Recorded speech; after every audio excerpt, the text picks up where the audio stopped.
100% गुरांच्या विकासामध्ये जो जो आडवा येईल त्याला आडवा करण्याची भूमिका मी सुद्धा घेईन. तुम्ही काळजी करू नका. जो तुम्हाला लोकांनी निवडून दिलाय, तुम्ही कुठल्या पक्षाचे आहात हे त्या इलेक्शन पुरता मर्यादित होतं.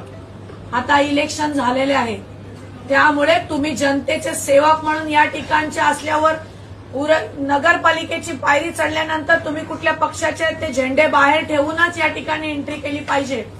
उरणच्या विकासाचा जो जो आडवा येईल त्याला 100% सांगते मी, नांगरासकट घोडा लावला जाईल.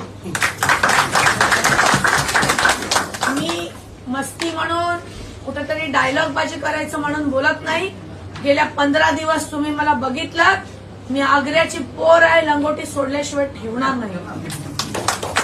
बाळ्या मामा हे या ठिकाणी असलेले आपल्या समाजाचे खासदार आहेत. आगरी, कोळी, कराडी या लोकांचा मान सन्मान आहे. संसदेत दिबा पाटील साहेबांचं नाव एअरपोर्टला लावावं म्हणून सातत्याने आवाज उठवणारे आहेत. आणि अशा पद्धतीने कोण बाळ्या मामा, कोण काळ्या मामा वगैरे बोलून खरं तर आपल्या सगळ्यांच्या भावना त्या निमित्ताने दुखवलेल्या आहेत.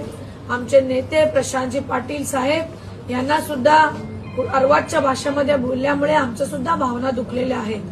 कारण या ठिकाणच्या असलेले सुपुत्रांना कोणीही बोलण्याचं धाडस यापुढे करणार नाही याची मात्र मी खात्रीशीर आपल्याला ग्वाही देते. कारण कुणीही हलक्यात घेऊ नये.